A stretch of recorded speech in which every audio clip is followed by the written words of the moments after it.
So, hi guys! Selena Jazz here and welcome to my YouTube channel. So, if you are new to my channel, hello everyone! Ako po si Selena Jazz.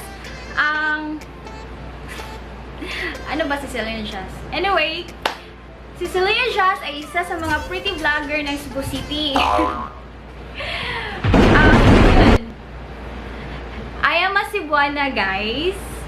At kaka-start ko lang sa mga vlogs ko. And I am so happy that kaka-monetize lang talaga ng channel ko. Welcome to my channel, everyone! Salamat sa pagbisita sa channel ko. At sana hindi nyo po makalimutan mag-like, mag-comment, at mag-subscribe para naman makita nyo ako ulit.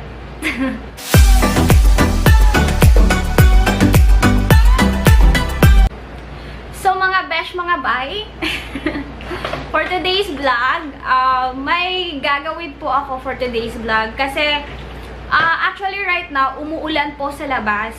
And, my hair is so dull.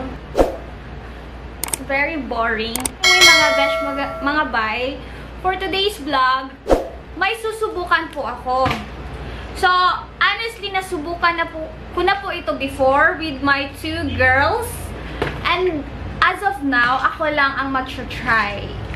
I-try ko ulit si Creamsilk at saka si Suka.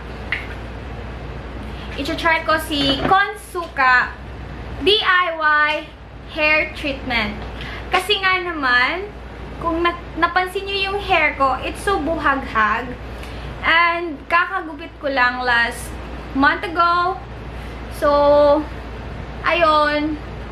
Ito yung hair ko, buhaghag siya, and kasi nga fina-follow ko yung mga advice ng mga salon na na bawal daw akong mag-rebond para naman daw bumalik ulit yung kagandahan ng hair ko kasi they said sunog na sunog daw yung buhok ko. So eto na lang, kung bawal ako magpa-rebond, at least lang daw in 1 year, hindi ako magpaparebond ulit. So, kung bawal akong magparebond, so, gagawin ko na lang yung DIY hair treatment na to. Si Consuka, si Conditioner, at saka si Suka. So, anyway, nakita nyo guys, ito yung hair ko before my DIY hair treatment.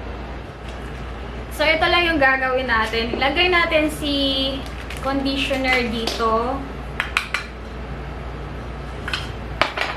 Yung hair ko, guys, super buhaghag. Wala pa sa ayos. So, i-open ko si conditioner.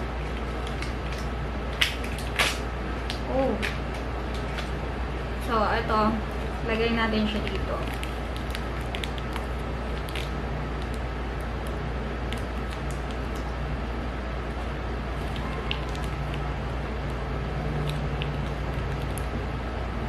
So, ang ginamit ko, dalawang conditioner, okay? It's up to you guys kung ilang conditioner ang gusto nyong gamitin. At saka, depende yan sa hair. Kung haba naman yung buhok mo, is baka kailangan mo ng 4 na conditioner. Sa akin, it's a short hair. And actually, kaya lang naman yung isang conditioner. Pero gusto ko yung 2. Kasi gusto ko yung result. Na-try ko na kasi ito before.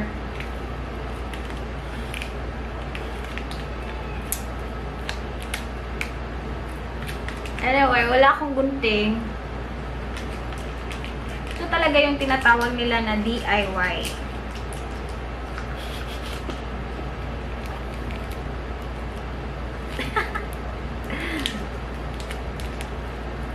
Okay, so ayan. Nalagay na natin yung conditioner dito. Next is, lalagyan natin siya ng suka. So, lagay natin siya dito. Huwag damihan ng suka, guys, okay? Ito. Para makita nyo. Yan. Actually, dalawa lang ang ilalagay ko. Okay. Yan. And then, imimix po natin siya. Mix, mix, mix.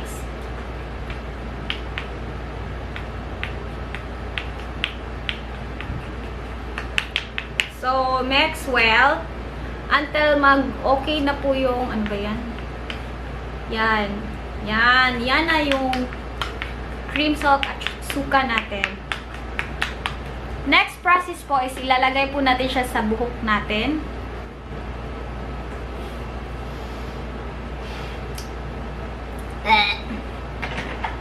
Na-miss ko tuloy yung suka. Yung, ano ba yan? Yung suka.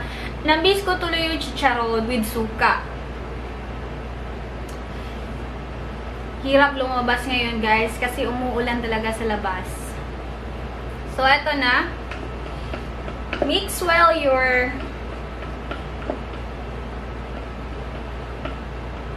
at i-ready niyo po yung pang balot sa buhok niyo. So, eto po siya. Oh, shit. Eto po siya. Ka-waste. Uy, kasayang!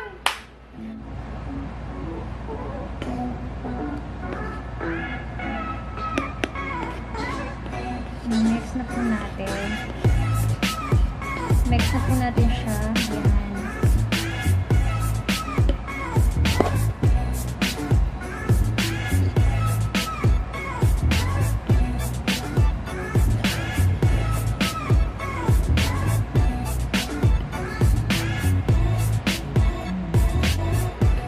So guys, i-apply na po natin siya sa hair natin.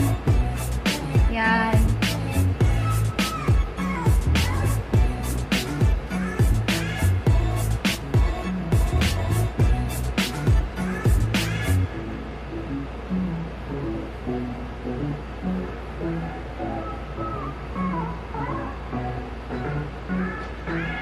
So ayan, mga ngamoy na po yung buhok ko ng suka.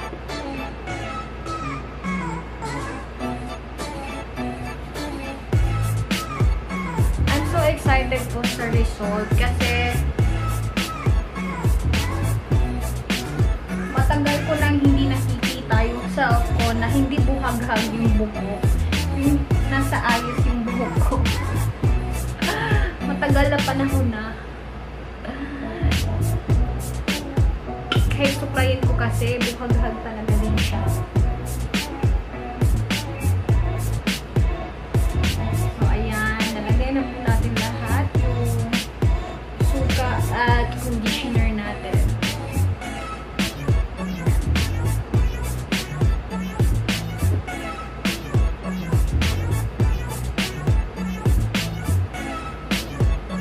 Yan po yung hair ko ngayon pagkatapos kong pina-haircut yung 5 years na yata yung buhok ko. Kung gusto nyo makita yung kung gaano kataas yung hair ko before, i-check nyo po yung mga videos ko. Mayroon po akong videos dyan na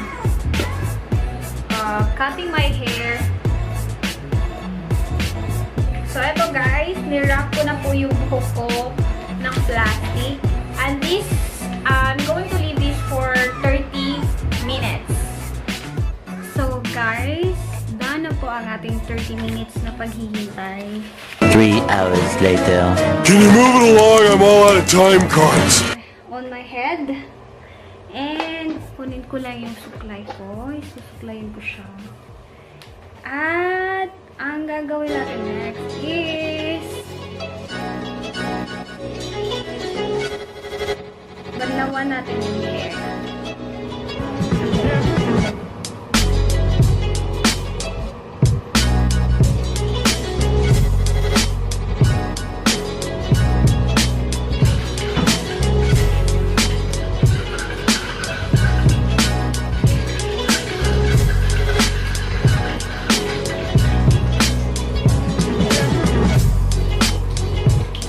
Banlawan natin yung buhok natin.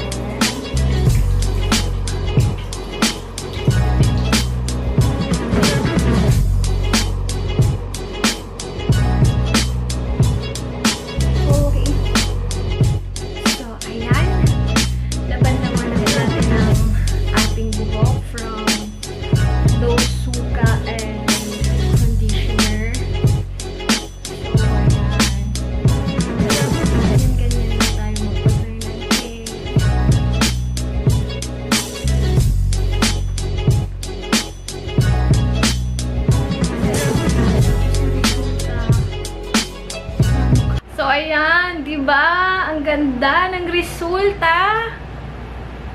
Ito na po yung buhok ko after kong magawa yung DIY conditioner at suka combination na DIY hair treatment like rebond, yung DIY rebond treatment mo sa bahay.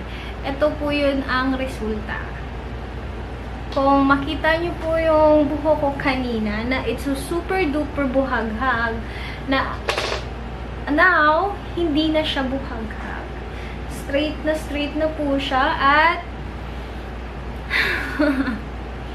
at okay lang po yung amoy niya kasi na-balance ko po yung conditioner ko at suka ko.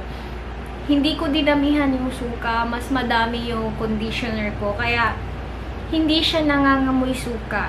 Yan. At binanlawan ko talaga siya ng maigi. Yan. Kita nyo ba? Yan.